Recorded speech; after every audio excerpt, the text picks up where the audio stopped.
in the solid. So what's really new in this moire physics is to bring back the lattice.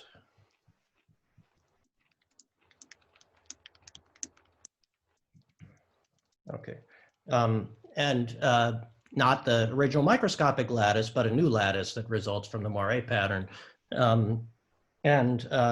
We know that one of the important effect of the lattice is forming bands. And those bands can be narrow. And the narrowness of those bands is something that helps to enhance correlations.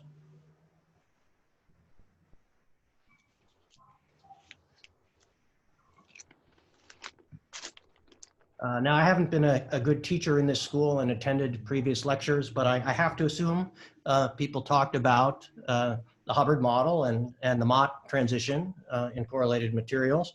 So, but let me remind you, a sort of textbook picture for correlation physics that we think of at the atomic level in solids is that of a Hubbard model. In the Hubbard model, you have basically two important terms. You have one term representing kinetic energy, a hopping of electrons around on the lattice, and then there'll be some local interaction that in the simplest Hubbard model just penalizes double occupancy via some interaction U here. So there are two energy scales here. There's a bandwidth. If we were to plot energy versus momentum along some cut in case space, we'll see the conventional formation of a band. That band has a width, which is a measure of the kinetic energy of electrons. It's proportional to T and typically multiplied by something like the number of nearest neighbors. In the absence of correlations, of course, we fill the lowest energy states up to the Fermi level, something like this. Strong correlations occur when this Hubbard interaction becomes comparable to or larger than this bandwidth.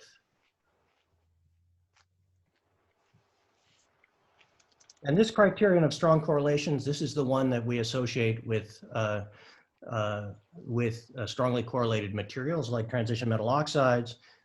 This criterion means that there's enough power in the interaction to redistribute electrons fully over the range of this bandwidth. Okay. If that helps to lower the electron interactions, we can get enough energy to compensate for the loss of kinetic energy to take, take an electron and move it from down here up here, and do that with many electrons. Okay. In these old examples of 2D electron gas physics in gallium arsenide, for example, this never occurs. What can happen is we can rearrange electron states over a much smaller energy scale. It doesn't occur in these conventional semiconductors or in graphene for that matter, because the bandwidth is enormous. The full bandwidth in graphene is something like 15, 16 electron volts. But what can happen is if you have a low density of electrons or some other low energy scale, we can rearrange the states over that low energy scale. For example, if the Fermi energy is much less than the bandwidth, it becomes possible for electron interactions to be comparable to that Fermi energy.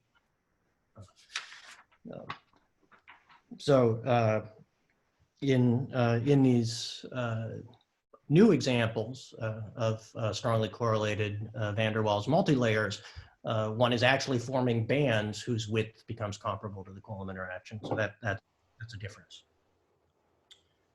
Okay. So let me say a few generalities about the formation of narrow bands the way they happen in these moire structures is you know, at a very rough level by forming a superlattice. So the moire pattern, I'll show you a picture later. I'm sure you've already seen many pictures like this. By combining two slightly incommensurate layers, maybe they have slightly different lattice constants, maybe they're twisted a little bit with respect to one another. Oops, I erased something here. We form a periodic potential of some sort in which the electrons live. Oops, I really wish that was not showing up.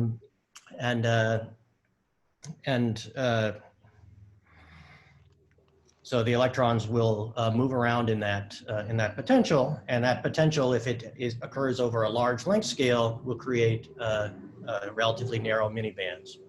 So let me first talk about how that works in the example of an ordinary semiconductor. Okay, here we might be, it's actually relevant to these van der Waals materials, which examples of transition metal dichalcogenized, not graphene, which is not really a semiconductor because it has no gap.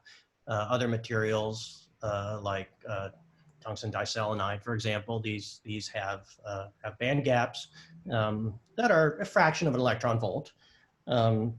That's a relatively large energy scale. It's much larger than room temperature and other scales in the problem.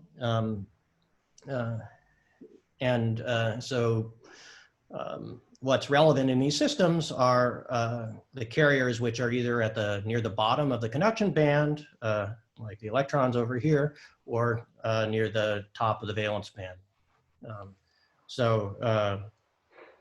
The electron and hole states are far apart from one another. So one important feature is electrons and holes do not mix. In many of these systems, there are multiple valleys. I've sort of drawn that here. In this picture, the horizontal axis is some direction in K-space, and the vertical direction is energy. I guess I wasn't clear. So not only do electrons and holes not mix, nor do the valleys. Only the band edge electrons matter, or holes. So this means that we can use an effective mass description.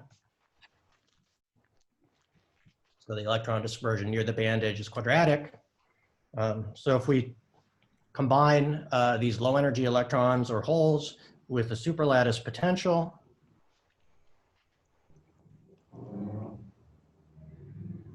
the relevant Hamiltonian is really very simple. It's a textbook Hamiltonian.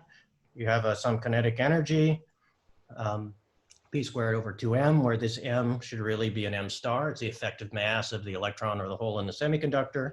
P is expanded around the minimum. Here, this would be, for example, P for this valley. And on top of that, these will experience some periodic potential. We would characterize this potential by its overall strength, let's say V0, and its periodicity. It should be periodic under translations by some primitive lattice vectors.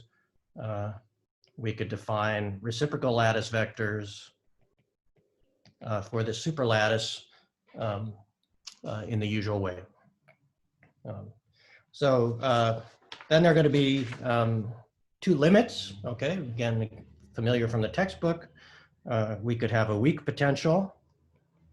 So this is just a problem of quantum mechanics of a particle in a periodic potential. If we have a weak potential, that means in this case, the strength of the potential is small compared to the typical kinetic energy of an electron with the momentum of order the reciprocal lattice. And the reciprocal lattice vector is of order 1 over the lattice constant. So this means the potential is small compared to 1 over ma squared. And this weak potential limit, we just have nearly plane wave-like states which Bragg scatter at Bragg planes. On the other hand, there's a strong potential limit, which is the opposite one, okay?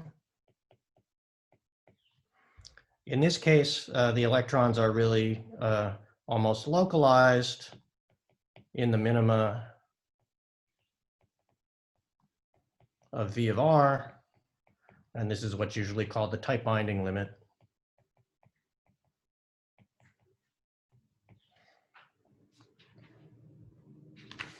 So we can draw pictures of these things. In general, the bandwidth, just by dimensional analysis, the bandwidth for example, the lowest band will be 1 over ma squared times this dimensionless quantity, which is basically the ratio of the interaction strength to that naive bandwidth. Okay, so there'll be some dimensionless function f. Here at small argument, that's this is the weak potential limit. You have this classical picture of nearly free electron bands. One thing you can notice, in this picture is that, so we have here on the horizontal axis, this is k, 0, and this length would be something like pi over a. Even in the nearly free electron limit, the bandwidth gets narrow. The bandwidth becomes 1 over ma squared. So when a is large, we're interested in here in the limit where a is much bigger than the lattice spacing, atomic lattice spacing. The bandwidth decreases like 1 over the lattice constant squared. Okay, so we can see that strategically, if we're trying to reduce the bandwidth, even in the weak potential limit, we get that effect just by increasing A. However, if we actually go to the strong potential limit, so here the bands are really linear combinations of atomic states that are localized in potential wells. These would be two-dimensional potential wells for our two-dimensional van der Waals materials. We get almost completely flat bands. This is the type binding limit. And here, the bandwidth will be much less than 1 over ma squared. Will actually become exponentially small when A gets large. Okay. So the goal of this, as a sort of an engineering construction, is to try to reduce W over U. So we can try to estimate U. U arises from electron-electron interactions. You can think of, we've sort of divided our system into some periodic superlattice, and each cell of the superlattice is size A. So the typical interaction energy is just E squared divided by some dielectric constant times that lattice spacing A. So if I now take U over W, that'll be E squared over epsilon A divided by W, which is 1 over ma squared, times this dimensionless constant f, function f. And you can see that this is me squared over epsilon times A. If you remember your quantum mechanics, you can recognize that coefficient is actually times 1 over f, excuse me. That coefficient is actually 1 over the Bohr radius. So this is actually 1 over f times A over A Bohr. I would note in this instance, and this is basically because the Coulomb interaction scales like 1 over A, but the kinetic energy scales like 1 over A squared. Even without any smallness of f, the ratio of U over W gets large as long as A is much bigger than A Bohr. Okay. So we don't need actually any type binding physics a priori, any strong potential physics for non-relativistic electrons like this, electrons in semiconductor bands, to become strongly correlated. We just need to make the lattice spacing large. They'll get even more strongly correlated if we manage to make f small, because then this prefactor here gives some extra enhancement. Okay. Now let's look at the graphene case.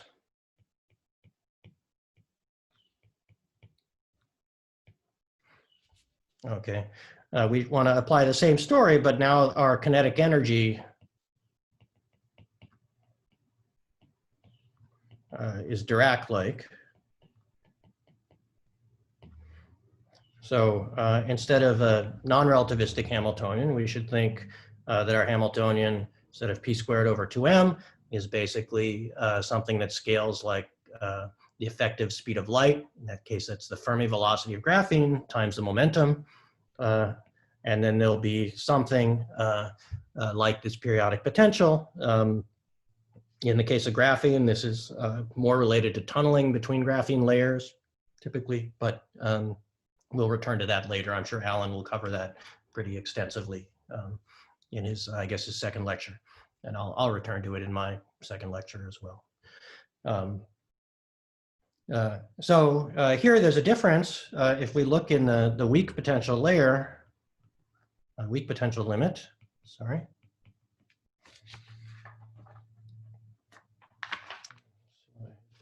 In the weak potential limit, so here, this, we can again do,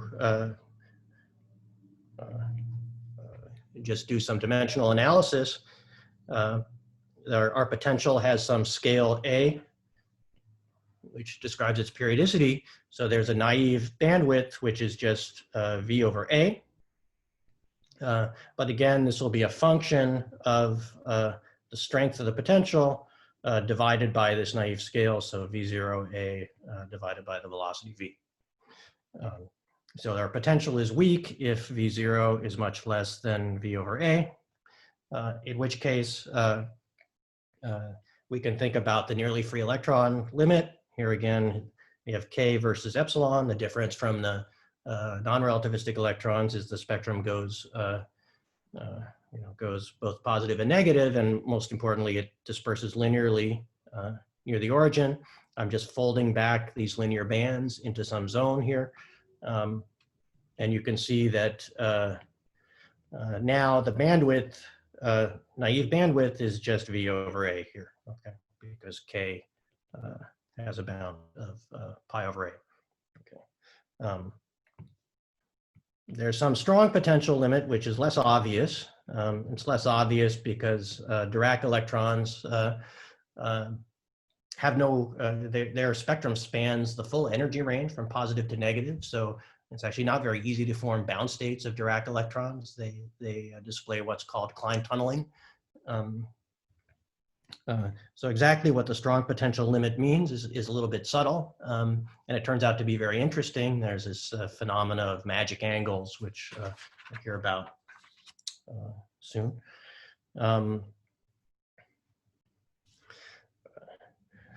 But already, even without thinking about that, we can notice something rather different about the graphene case. We can try to, again, estimate this all-important ratio, U over W.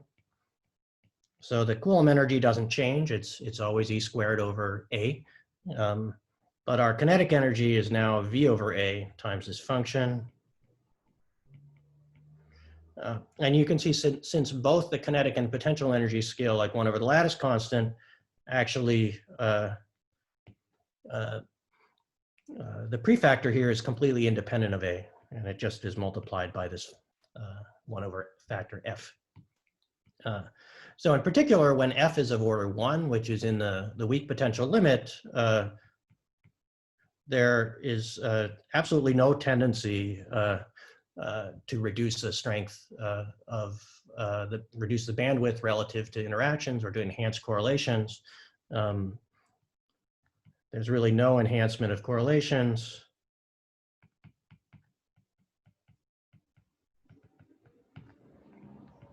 Without the strong potential effects.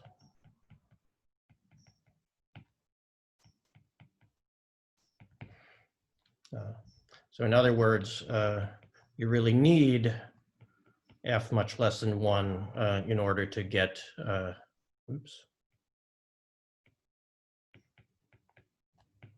U over W to be large.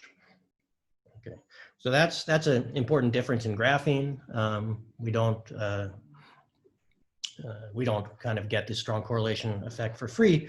And it turns out there's very interesting behavior that F here doesn't actually decrease monotonically as we increase the strength of the potential or increase the lattice spacing. it actually almost vanishes for specific interaction strengths. So it turns out that F has multiple minima for specific V0 A over V. Okay. And these are what are called magic angles. So that's something very special in graphene. It's quite different from these transition metal dichalcogenide systems, which are in many ways much, much simpler, even though they have been only more recently explored. Okay, so that's kind of an introduction. I mean, Alan will certainly expand on all this a lot in his lectures. What I want to do now is focus down a bit more on graphene for a number of reasons. First, it's by far the most explored of these strongly correlated 2D moire systems. And second, because it has quite a bit more subtlety and richness than is the case in these TMD systems. And that's related to the Dirac nature of graphene. So I hope that this, what I cover now, which is going to be a primer on Dirac physics and the associated topology and other uniquenesses of Dirac electrons, is useful later in understanding some of the things that go on in these twisted or moire graphene systems. So first I'm going to start with just a little reminder. This should be, it's really, I can see it's too small. Let's make this a little bigger. A little reminder very quickly of the physics of graphene. I'm sure most of you have seen it this level in classes. So graphene, we have electrons moving around on a honeycomb lattice of carbon atoms. So in this figure over here, I've drawn things that you need to know to understand electrons in graphene. The honeycomb lattice has two sublattices. I'll call them A and B. And they alternate. At the simplest level, the Hamiltonian for the kinetic energy of electrons in graphene, it just involves hopping between nearest neighbors. If we, because these are electrons in a periodic potential, we can go from real space in which we label each electrons by the position of a unit cell. That's this capital R, and the sublattice S, which would correspond to A or B. We can go to a block basis for a transforming.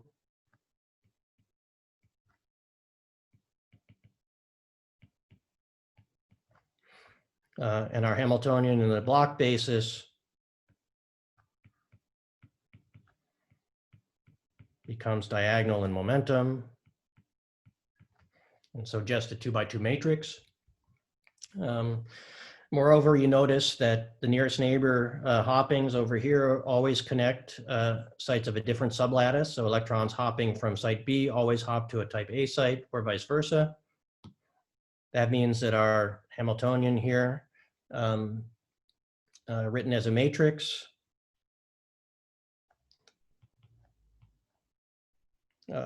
has a form of a 2x2 matrix like this, where the non-zero entries are off diagonal. So the off diagonal element can be complex. It's a complex function of momentum. If you write it out, it just has three contributions from the three directions of hopping. For the way I've written it,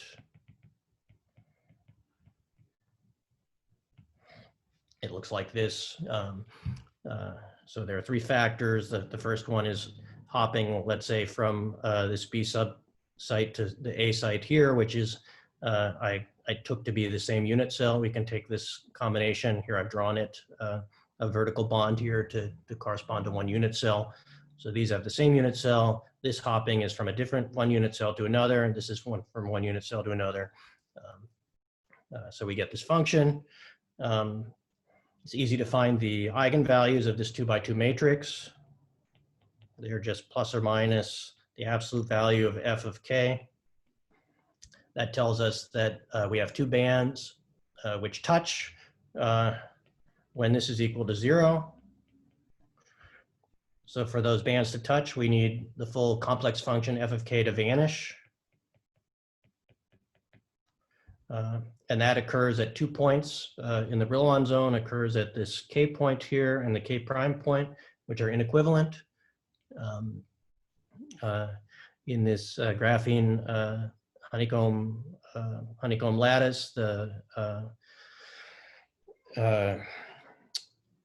first Brillouin zone is a hexagon. These wave vectors Q1 and Q2 are basis vectors for the reciprocal lattice. So those are reciprocal lattice vectors. So for example, this point here, and this point here are all equivalent by reciprocal lattice vectors, whereas this point here, and this point here are equivalent by reciprocal lattice vectors. Okay. So these 2 points are called the 2 valleys of graphene, and that's where the low energy states reside. They reside, near the points where F vanishes.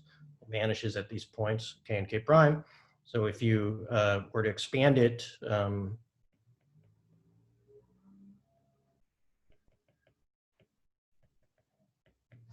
you can Taylor expand it around the point that it vanishes, and you'll see that this is, it's linear, minus.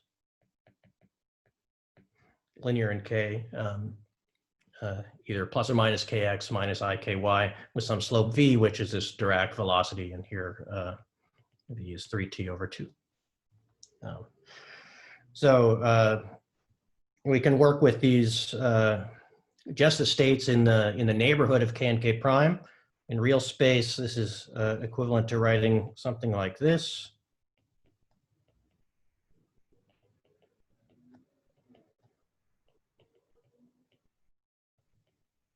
Because K prime is minus K. So we introduce, in addition to the sublattice index that we have already on the lattice, we end up with another index, which I've drawn here as the first one, which represents valley, telling us whether electrons come from the right or left valley. Okay.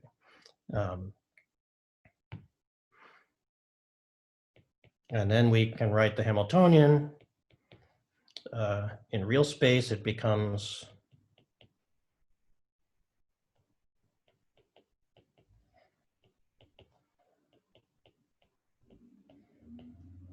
or in momentum space, like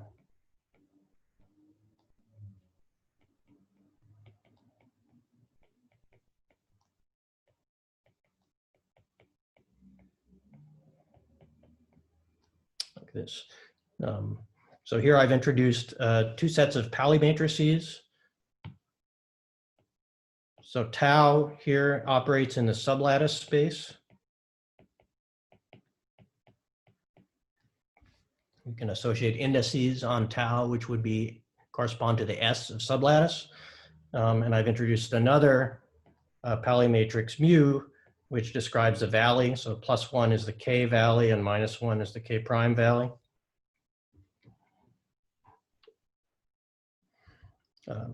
And of course, if you actually just use this Taylor expanded form of the function f here, in this energy, you'll see that this describes an energy which is plus or minus V, times the modulus of K. Now we're measuring K from the respective Dirac point.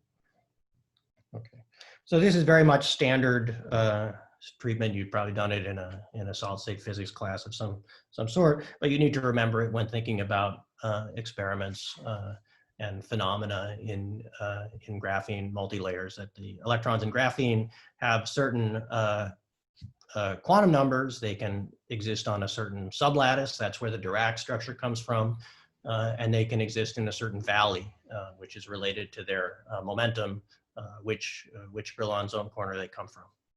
Okay. Great. So, graphene is kind of an old subject, and if you went back 20 years or so, you would need to find evidence that electrons in graphene really are Dirac-like, and that first evidence really came from the structure of their Landau levels in the presence of an applied magnetic field. It's actually important for looking at experiments on all these van der Waals heterostructures, because this Landau level structure is really the first thing that experimentalists will turn to try to uncover what's going on in any of these systems. So let me remind you about Landau levels, how that works. So for non-relativistic electrons, that's a classic problem, solved by Landau. We just take the free electron kinetic energy, p squared over 2m, and use minimal coupling to include the effect of the vector potential. So this has a famous solution that if we plot the energy levels, momentum is no longer a good quantum number. They form, oops, there's a 0 here.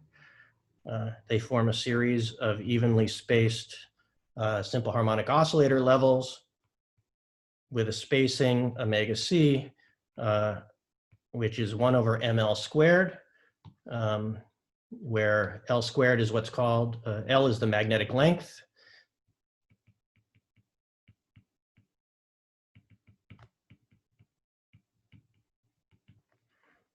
And it's defined by the relation B times 2 pi L squared is the flux quantum, which is H over E. Each of these Landau levels is highly degenerate, and the degeneracy is such that one Landau level can host a density of electrons, so a number of electrons proportional to the area of the sample, density equal to the number of equal to the magnetic field divided by the flux quantum. That is, the number of levels of single particle states in one Landau level is the number of flux quanta that passes through the sample. So here the energy level spectrum is just a very familiar simple harmonic oscillator spectrum. If I put H bar in, it's H bar omega c, here where omega c is the cyclotron frequency. So for Dirac electrons, we have a different problem. Our Hamiltonian is of the form of V momentum dotted into some Dirac matrix. Here it can be taken as a Pauli matrix, but now it's linear in momentum. If we look at the energy levels, they exist, of course, at both positive and negative energy. But like for non-relativistic electrons, they collapse into a set of discrete energies. So these are Dirac Landau levels, but the energy spacing is uneven. And in particular, the energy levels can be labeled. So here they're labeled by an integer, which we can take from 0 up to infinity. Here the integer can be both positive and negative. And the energy of these levels varies like the square root of n. Okay. So in particular, there's something here which can really legitimately be called the 0th Landau level that sits right in the center. Okay. So I emphasize that these features over here are true for both cases. Okay. The degeneracy of Landau level is the same for a single Landau level is the same for relativistic and non-relativistic electrons. There are differences between graphene and an ordinary 2D electron gas, usually because graphene has this valley degree of freedom, which is not usually there in conventional, for example, gallium arsenide electron gases. Famously, this Landau level formation results in an integer quantum Hall effect. It's not my purpose to go into a lot of details about integer quantum Hall physics. That's a very rich and large subject, but I want to give you sort of the minimal amount of information you need to understand the relation between Landau level formation and the integer quantum Hall effect. So you need a couple of basic facts. So the first fact is that filling one Landau level changes the Hall conductivity by a value which is the quantized value E squared over H. So if I fill one Landau level, I increase the Hall conductivity by 1 E squared over H. Second, at 0 electron density,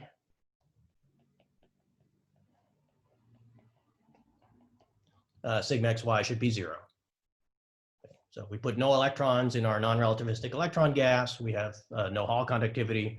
If we sit at the charge neutrality point, so 0 electrons or holes doped into graphene, likewise, we should have sigma xy equal to 0. Okay. So these two facts allow us to assign a Hall conductivity to any value of the density because we have a starting point, and then we use this rule of how many Landau levels are occupied to compute the change relative to that. Finally, one thing we have to take into account is that any Landau level degeneracy, which might be associated with spin or with valley, multiplies delta sigma xy. So for example, if we fill 2 spin degenerate Landau levels, we'll change sigma xy by 2 E squared over H. So if you put these things together, you'll see plots like this. Okay, I put this in ahead of time because I didn't trust my drawing skills. So on the horizontal axis here, this is the non-relativistic case. Here we have the electron density. It starts at 0. We can't remove electrons from a non-relativistic electron gas. And here I've assumed we have spin degeneracy.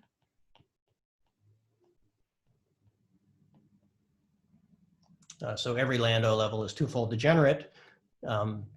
So we can have a vacuum, we have no filled Landau levels, or we could fill one spin degenerate Landau level that corresponds to a density here of 2 in units of B over phi naught. At that point, the Hall conductivity will jump to 2 E squared over H. So the vertical axis is sigma xy in units of E squared over H. Every time we cross another Landau level, it increases by 2. So you can see in these units, we have a sequence of Hall conductivities that go 0, 2, 4, 6, etc. Okay. Now let's look at the graphene case. So this is Dirac. Okay, and here I'm going to include both spin and valley degeneracy. So now there are a number of differences. First of all, we can both add or remove electrons. So the charge neutrality point starts here. At charge neutrality, because we have a 0 energy Landau level, we don't have either a filled or an empty Landau level. We're right in between. What we know is that the state with the 0th Landau level empty has a Hall conductivity which is E squared over H smaller than that with the Landau level full, and that E squared over H should be multiplied by a factor of 4 for the spin and the valley degeneracy. Since the Hall conductivity should be 0 at charge neutrality, that tells us that above and below, the Hall conductivity should be +2 or -2. And now with every successive filled Landau level, because it's 4-fold degenerate, we increase the Hall conductivity by 4. So you can see that the integers which result here in the integer quantum Hall effect are rather different. We go here from -10, -6, -2, +2, +6, +10. So that particular funny pattern of integers was observed early on in experiments on graphene. So often in experiments, one plots something which is called a fan diagram. This is very helpful because often in experiments, the Hall conductivity itself is not that well developed. If we were to plot on the same axis the longitudinal conductivity, or longitudinal resistivity for that matter, what happens is that when a Landau level is full, all Landau levels are full or empty, it's much more difficult for electrons to scatter from one state to another. They have to go from an unoccupied to an occupied states, and they differ by a lot of energy. So the dissipation in the system is at a minimum.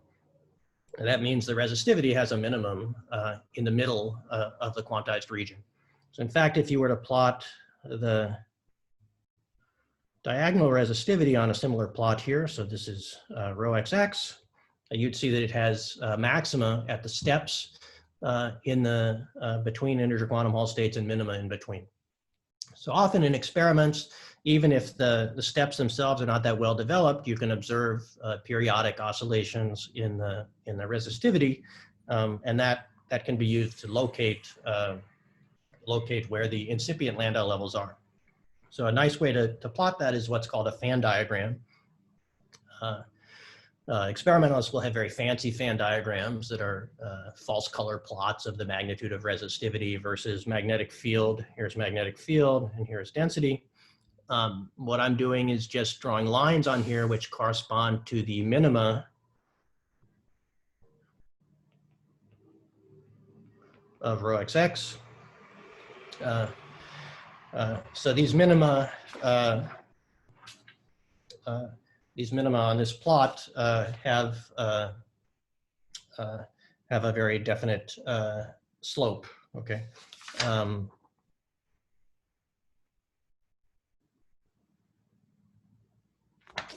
And these integers here are actually the inverse slope.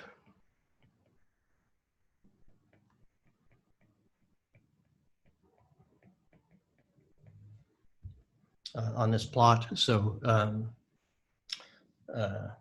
this is n divided by b over phi naught of this in this plot. So you can see that this is the non-relativistic case here, and this is the Dirac case. They have these very different values. Okay. So you can see, if you compare these lines, their slope to the values of the Hall conductivity, you can see they correspond. Okay, the slopes here correspond exactly to the Hall conductivity in units of E squared over H, and that, as presented, this is sort of an accident of the quantum mechanical solution of Landau levels, but it has a very deep, it's a very deep and very general result that goes beyond this single particle quantum mechanics problem. It goes by the name of the Strata Formula, and we can understand it very generally from very simple considerations. Okay, so the Strata Formula, gives a very general relation, relates density to field via the Hall conductivity sigma xy. So here's how this works. So imagine we have a region, we have a two-dimensional sample like this, and we're going to apply a magnetic field, which is now time dependent over a region of our sample B. So we imagine we make a small change in our magnetic field. It might start out at some value, and then we're going to ramp it up in time. If we look at B of t, starts out at something, we ramp it up slowly and bring it up to a new value. Okay, so this is, as we do that, there'll be some change delta B from the initial to final value. So from Faraday's law, as we ramp up B, there'll be an electromotive force, an electric field induced by the change of flux through this loop. Okay.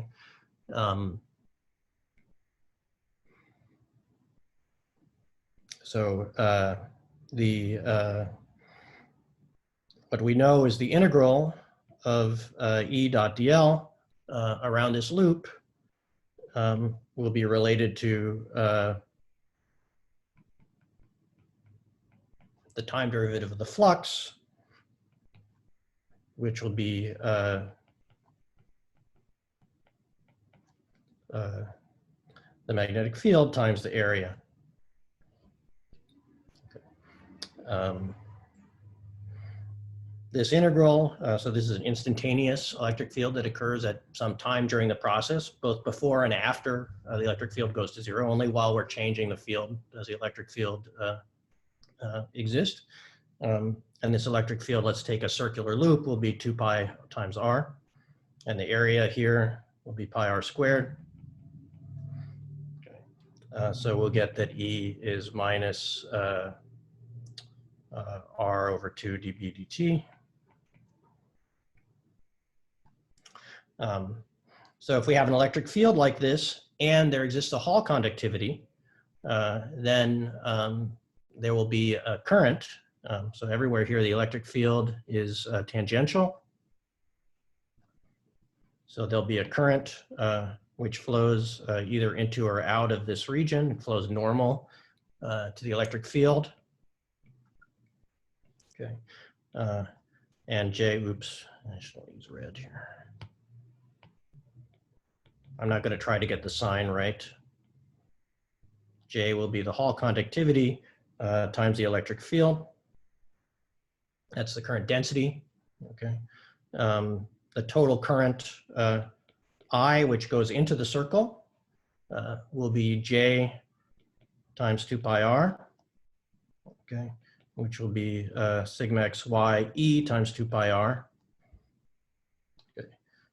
Which you can see is minus dB dt times the area, okay, using this equation over here, times sigma xy. And the current flowing in is the rate of change of the charge inside the region. So now we have a time derivative on the left and a time derivative on the right. Everything else is constant. So we assume that sigma xy is a very slow function of magnetic field, and we're making a very small variation in magnetic field. So then we can integrate this equation, and we get that the change in Q is minus A times sigma xy times the change in B. Okay. So here you can then see that delta Q over delta B is just minus A times sigma xy. If we divide by the area, that gives the charge density. Delta rho over delta B is minus sigma xy. Okay.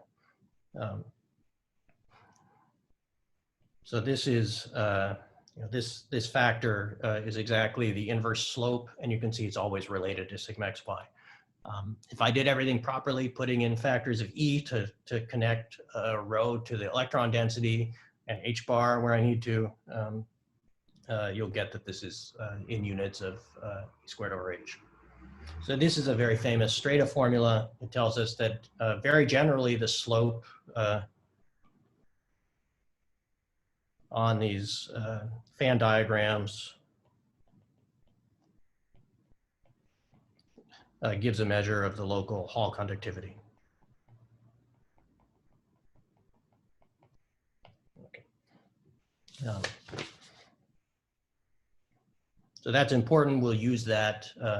You'll use that often to look at, to try to understand experimental data on these, on 2D materials in applied magnetic fields.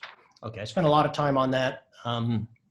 I want to move on now to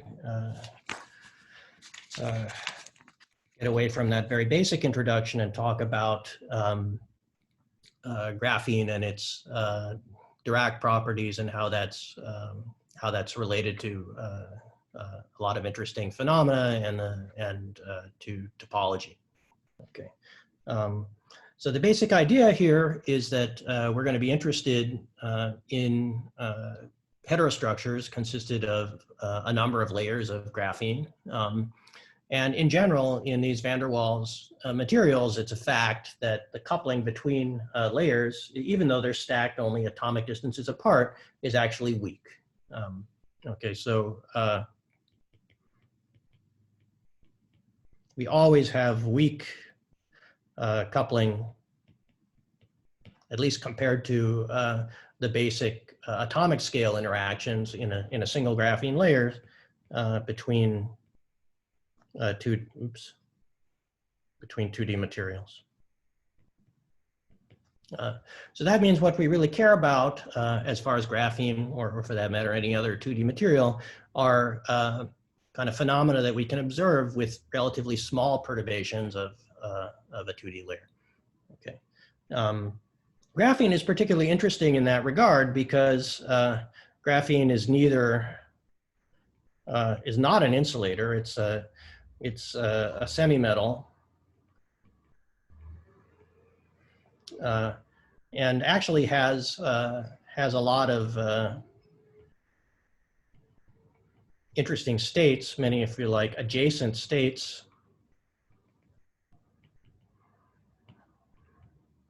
that can be induced by small changes in its electronic structure.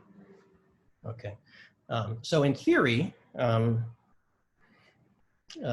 has many instabilities that can be created by lifting the degeneracy of the Dirac point. At a Dirac point, we have a degeneracy of conduction and valence bands, and if we can split that degeneracy, we will lead to some form of a semiconductor, but which may have interesting properties. Okay. So the basic ingredient of this degeneracy lifting is to understand how it happens for a single Dirac point. So let's consider a single Dirac point.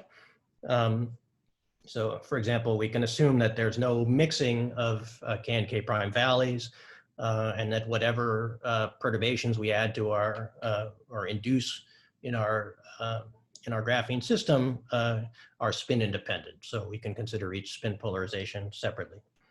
In that case, we can write the Hamiltonian in K space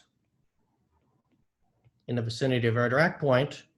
The zeroth order Hamiltonian is Vkx tau x plus Vky tau y. So this is, for example, for the K point, not the K prime point. The K prime point, there'd be another minus sign in the first term. And now we'll add to it some small perturbation, H prime. H prime is a 2 by 2 matrix, so the general form it can take involves 4 numbers. It should be Hermitian because it's a Hamiltonian. So we can write the general matrix of this form as a linear combination of a constant and 3 Pauli matrices, tau x, tau y, tau z. Okay. If we add that perturbation, you can see that the full Hamiltonian H can be written as a constant, which of course doesn't split any degeneracy. It just shifts the spectrum up and down. We can absorb the constant B in the first term. We can absorb the constant C in the second term. And now we have this third term, which we can't absorb. We just have to add. So you can see that, first of all, the constant A just shifts the energy. The constant B doesn't actually change the spectrum. It just moves the Dirac point slightly. It shifts the Dirac point from 0 to Kx equals minus B over V. If B is a small perturbation, we've just moved the Dirac point a little bit to the left or the right in K space. This similarly shifts Ky. The only term which qualitatively affects the spectrum is this coefficient D, and this is what's called a Dirac mass. And it's only D which lifts the spectrum. So in general, the spectrum here is A plus or minus the square root of all these coefficients.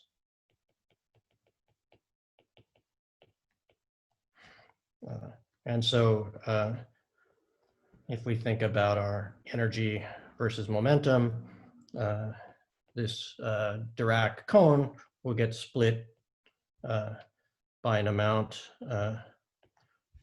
given by the absolute value of D here. So in the future, we're going to replace D by M for this letter Dirac mass. So this is called a mass because in high energy physics, M would describe the mass of a relativistic particle.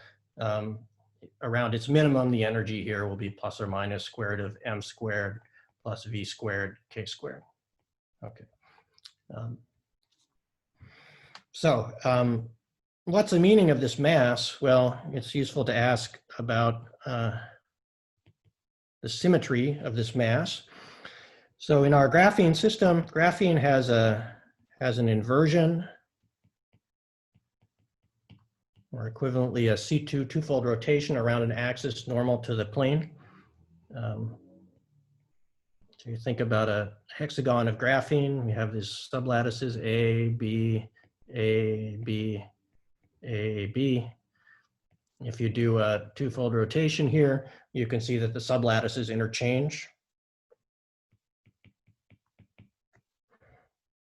Remember that tau represents a sublattice, so tau z equals +1 is the A sublattice and tau z equals -1 is the B sublattice. So under this rotation, tau z actually changes to minus tau z. So that means that our mass here is odd.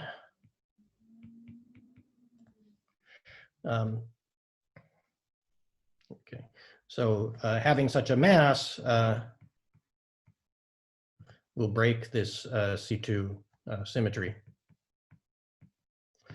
Now there's a little bit of a subtlety here, which is that if we do the C2 rotation, we should also rotate the wave vectors. And in particular, it also exchanges a valley.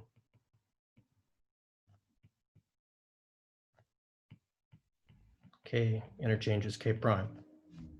So really we have two masses. We have a mass for the plus valley, a K valley, and a mass for the minus valley. And under this symmetry, C2 rotation, M plus will go to minus M minus, and M minus will go to minus M plus.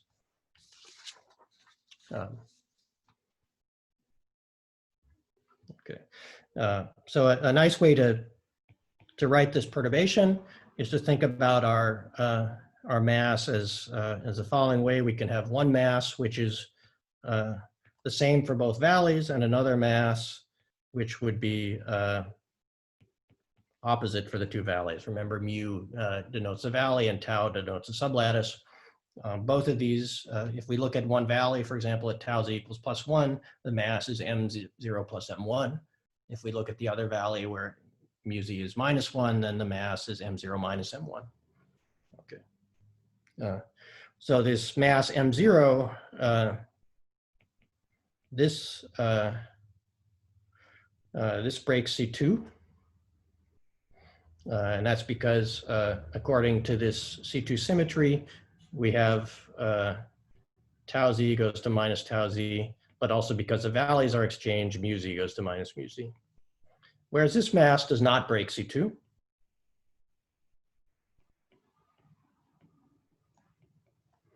However, it breaks something else. It breaks time reversal symmetry. Under time reversal symmetry,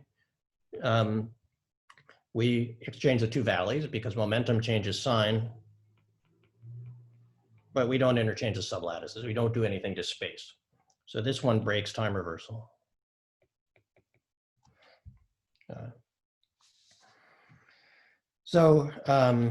If somehow we can induce a small mass into our graphene system, we can create two different types of insulating states. So we can sort of make a plot like this. If I put the mass M0 on one axis and the mass M1 on another axis, there will be actually on the diagonals here, when M0 is equal to plus or minus M1, then one of the two masses at one of the two Dirac points vanishes. But in between, they're both zero, both non-zero. In the region where M0 is large, we've broken C2 predominantly. So this turns out to be a kind of charge density wave. This is another charge density wave.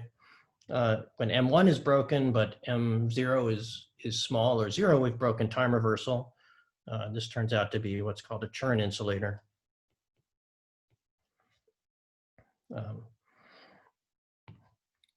are we doing? Yeah. Okay, so for example, if we take M0 greater than 0 and M1 equal to 0, actually anywhere in this wedge here, then what you can think is that the way you could get this is by adding microscopically a small potential to our real space graphene lattice that, for example, puts electrons preferentially on the A sublattice rather than the B sublattice. Okay. If we take the opposite sign of M, we take M0 negative, still M1 equals 0, then we get the same picture but reversed. Have the, oops. Electrons preferentially occupying these sites and not occupying these. Okay.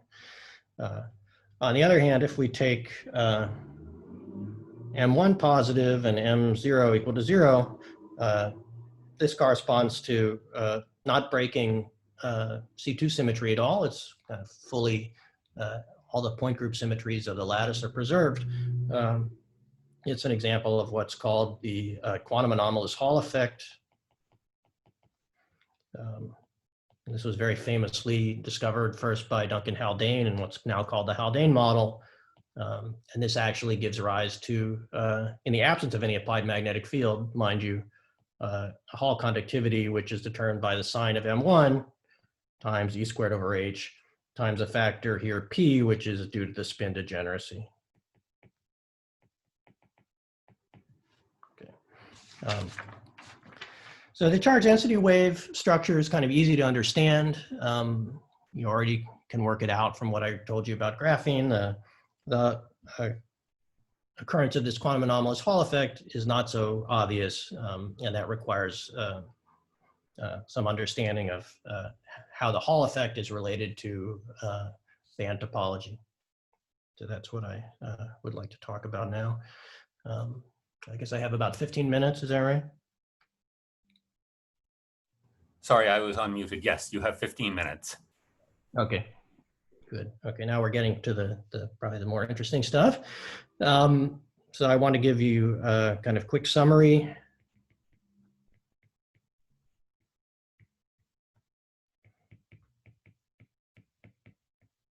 Of topology and graphene. Topology, how it's relevant to graphene. So first, there's a very general story about topology and Berry phase in block bands. So suppose we have a non-degenerate band. That means there's one state which doesn't talk to any other states at a given momentum k in the Brillouin zone.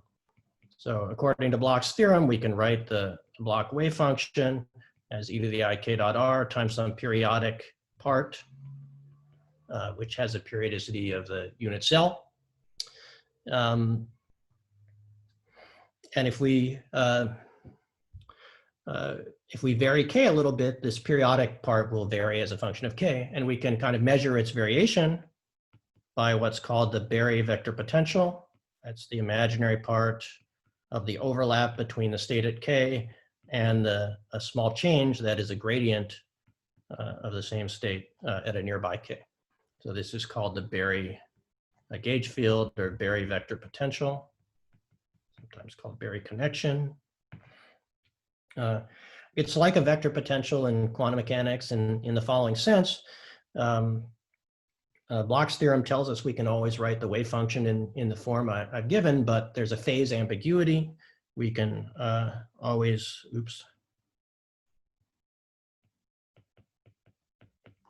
choose a different phase convention by multiplying this wave function by a phase, and that phase, since we solve the equation independently at each k, could be a function of k. Then our vector potential here will transform by the gradient of chi n of k. So we want a physical quantity which is independent of this artificial choice of phase, which is a kind of gauge choice. We should choose quantities that are independent of such a gauge transformation. And so the natural quantity analogous to what we see in electromagnetism is the Berry flux, the flux of this gauge field. In 2 dimensions, there's just one such quantity because this is a 2-component vector. It's dAx dKy minus dAy dKx. So this is called the Berry curvature. And this is gauge invariant. So this is physical. It has a number of symmetry properties that are important.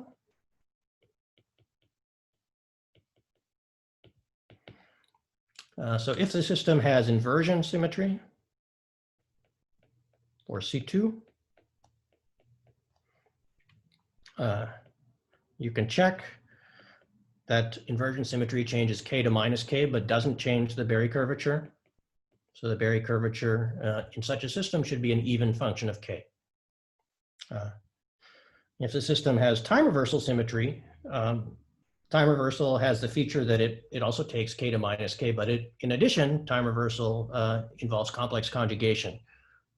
So that complex conjugation introduces an additional sign, since we take the imaginary part of this object to define the vector potential.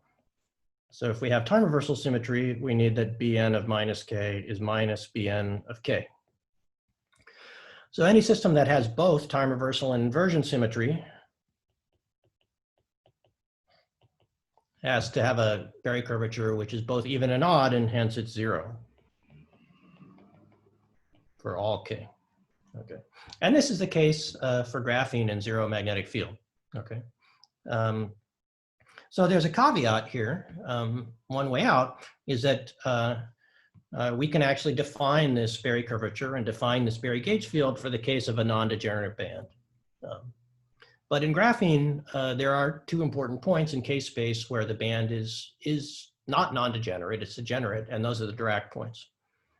So there's a small loophole, which is that in graphene, this should be 0 everywhere except for k equal to the two Dirac points.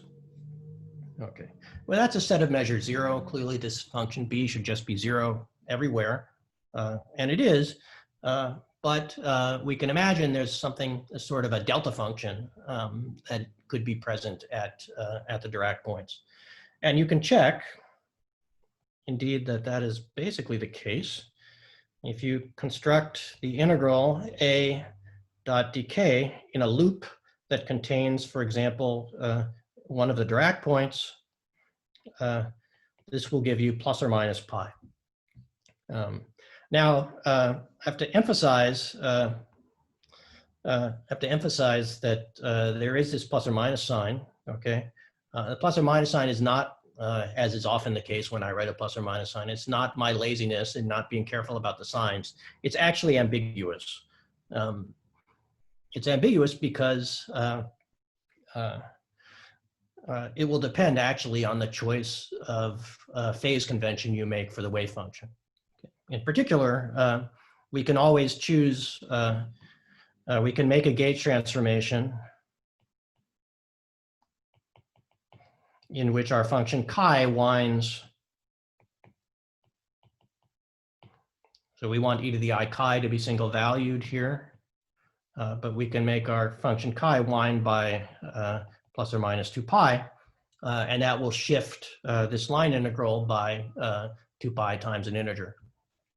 Okay, so actually whether you get a plus or minus sign, when I take that integral for either the conduction or the valence band around the Dirac point, will determine what sign you get.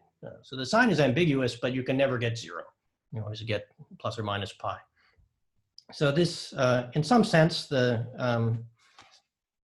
this makes the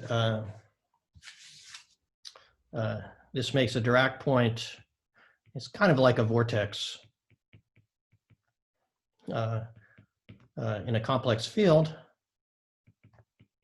and it gives it some stability.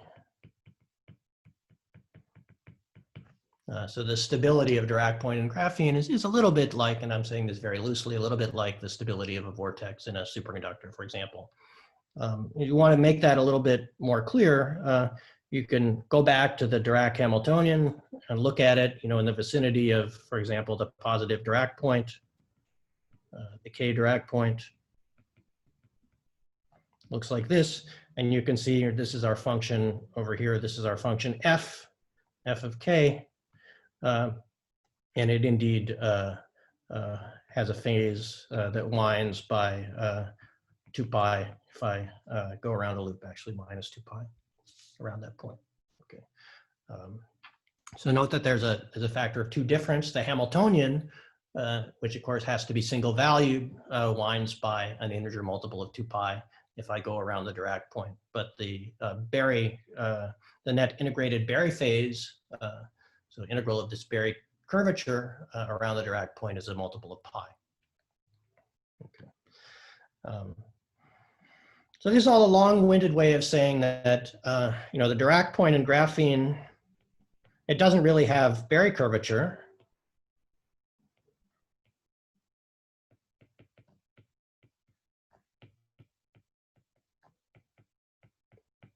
B, the Berry curvature is just 0 for all k, but it almost has it. It has incipient Berry curvature. What does that mean? Well, what it means is if we add a mass, like these mass terms we talked about, so let's add a small mass. So our Hamiltonian becomes VKX mu z tau x. Let's get rid of the mu z. I'll leave it mu z tau x plus VKY tau y plus m tau z. You can check that the Berry curvature now immediately becomes non-zero. How is that possible? Well, recall that adding this mass, depending on the relative signs that we put for the mass at the k and k prime point, this mass inevitably breaks either time reversal or inversion symmetry or both. And that means the Berry curvature is allowed to be non-zero. And you can compute it in the vicinity of this Dirac point, using the formula I gave you before. And you'll see that the Dirac Berry curvature looks like this.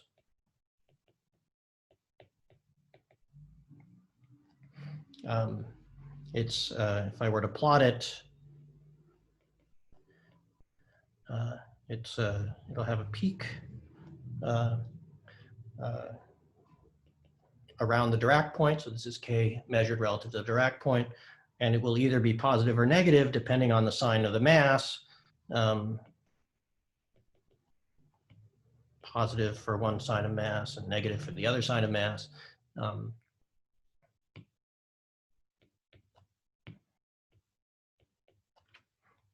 it'll have a width here, which is in K space, which is of order m over v. Okay, for a small mass, it's very tightly localized around the original location of the Dirac point. And in particular, what's important is that if we take the integral of B over momentum, if we integrate it using Stokes' theorem, that's the integral of A dot dl around the loop. So this is a two-dimensional surface integral. This would be a one-dimensional integral around the region that we integrate. And that we already saw was non-zero. That was plus or minus pi. So this will actually be plus or minus pi. But now the sign is determined. It's determined by the sign of the mass and which Dirac point we get. So why is this important? This is important because there's a very nice bit of physics, which is that the Berry curvature, the integrated Berry curvature, is directly related to the Hall effect.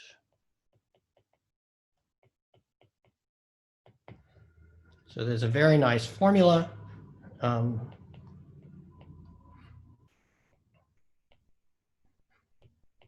Which I'm not going to derive because I'm running out of time, which is that in any band system, we can get the Hall conductivity in linear response by adding up the Berry curvature of all the states. So we should sum over all bands and integrate over all k and weight them by their occupation and by their Berry curvature.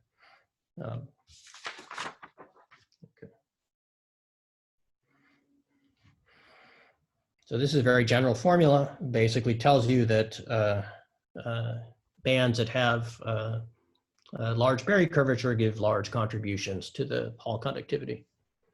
If we try to apply this formula at t equals 0 and for insulators, so that all bands are either filled or empty, then this integral becomes E squared times the sum over filled bands, integral d2k over 2 pi squared times just the Berry curvature. And this is integrated over the full Brillouin zone. Now it turns out, and this is a relation to the integer quantum Hall effect, that these integrals are actually quantized. In particular, so this is the way this is usually defined, the two-dimensional integral of the Berry curvature over the full periodic Brillouin zone is 2 pi times an integer, and that integer here is what's called the Chern number.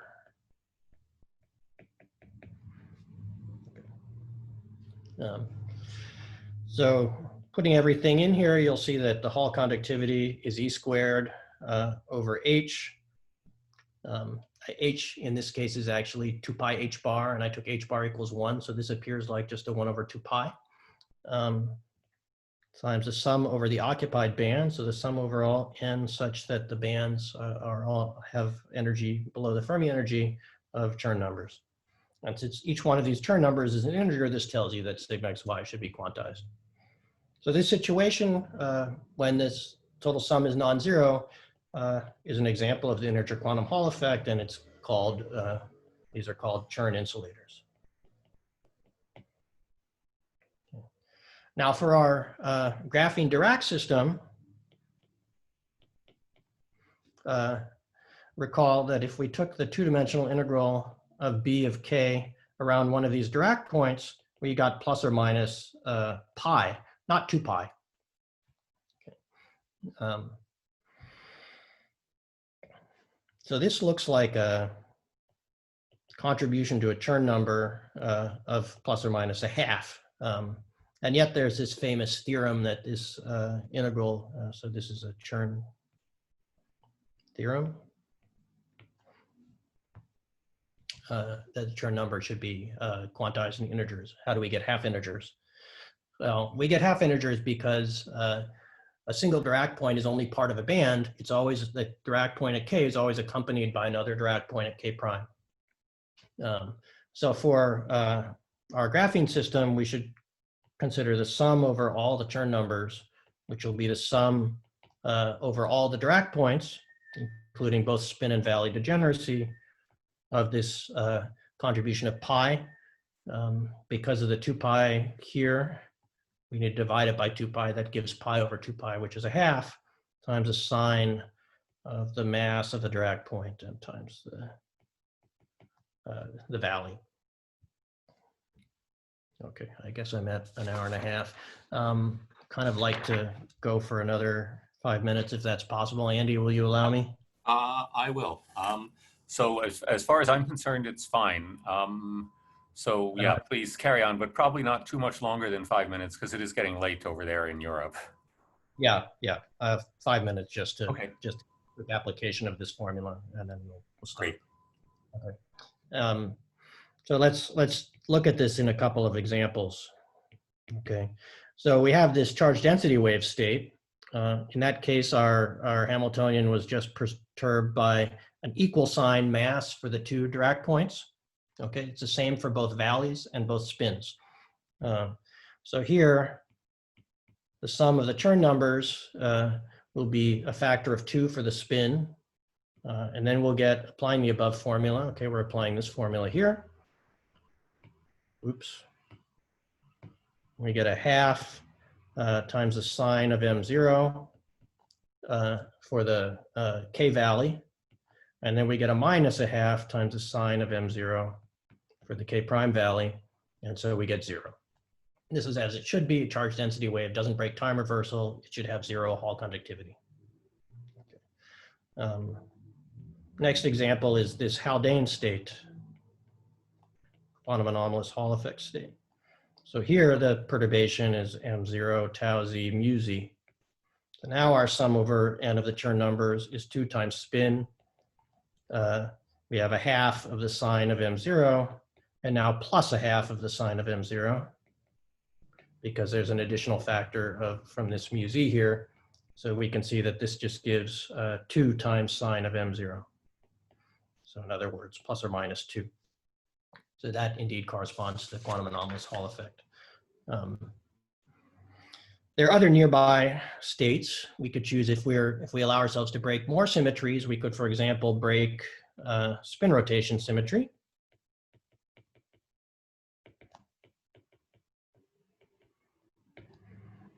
If we do that, we can consider 2 additional perturbations. instead of M1 and M2, we could take M0 and M1, we could take M2, which is like the charge density wave. So we put a different sign on the two sublattices, but we also make it the sign depend on the spin polarization, whether the spin is up or spin is down. And finally, we could do the same thing, make the sign change with spin, with sublattice, and with valley. Okay. So this additional factor of spin, that changes sign under time reversal. So now we can see that this mass actually breaks time reversal. It's easy to convince yourself. It's very simple. It's like a charge density wave where the electrons like to be on the A sublattice for up spins or on the B sublattice for down spins. So that's really basically an antiferromagnet. You can think we have, for example, up electrons here and down electrons here. In this case, it's something more subtle, okay? You can actually convince yourself that this, remember, without the sigma, this term broke time reversal. It was this Haldane state. Now it doesn't break time reversal. It also preserves C2. It actually preserves all symmetries. This breaks no physical symmetries.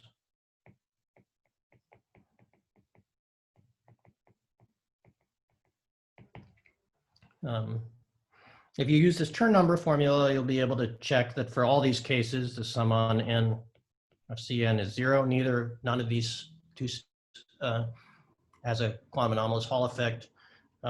This thing is actually really allowed, and this is what was originally called the quantum spin Hall effect.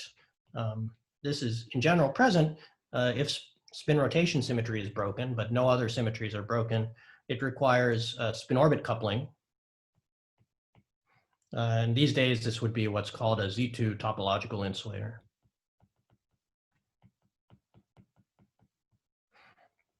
In graphene, spin orbit coupling is very weak, so this doesn't really, it's kind of irrelevant for graphene. But although many theorists have dreamed up ideas where it might play a role, but it actually can be important for other 2D materials, and in particular, tungsten diselenide is actually believed to be a 2D Z2 topological insulator. So I want to wrap up, just summarize.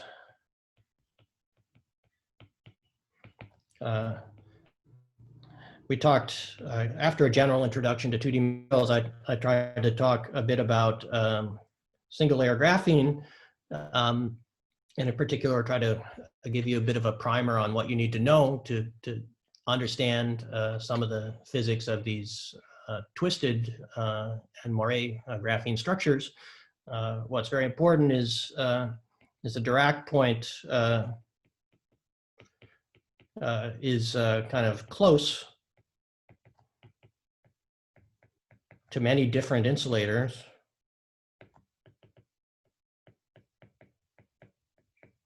That can be reached by adding various mass terms. Moreover, it has a Dirac point, although it doesn't actually have Berry curvature, it has non-trivial Berry's phase associated with it, and that gives it large incipient Berry curvature.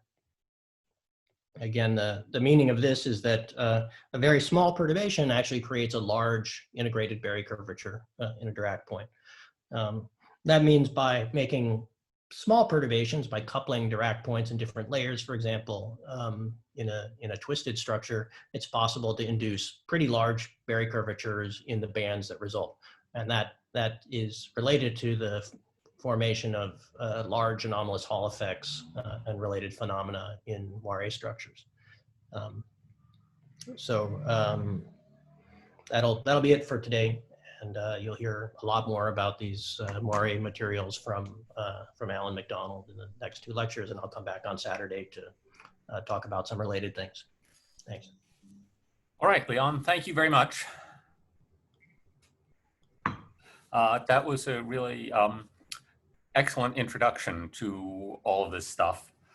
So I think that because we're a little late, let me just ask, are there any immediate, urgent, pressing questions? If so, type them into the chat window. And if I don't see anything in about 20 seconds, I will propose that we thank Leon again and reconvene tomorrow. Okay, I see there's a question in the chat. That's Yeah, remarkable because I don't see it. I'm glad you do. Okay, if you can Okay. see the question. So the question is from... Oh, here we are. Yes, Igor Blinov. Is there some universality in a dimensionless function you address to discuss limiting cases of strong and weak potentials? Okay. What are the conditions for it to have zeros, always non-monotonic? How can I see the integrals over the Berry curvature are quantized? Great. Okay. So those are really two questions. So first, the F. Igor is talking about the F that I used in describing the bandwidth. Maybe I can go back here somewhere. Yeah, for example, this function here, right? Yeah. Okay. So first of all, these are different functions depending on exactly the form of the periodic potential and the kinetic energy. So for example, for the quadratic potential, the function F here, if we take quadratic non-relativistic electrons and a usual periodic potential, generally F is monotonic. It doesn't have zeros.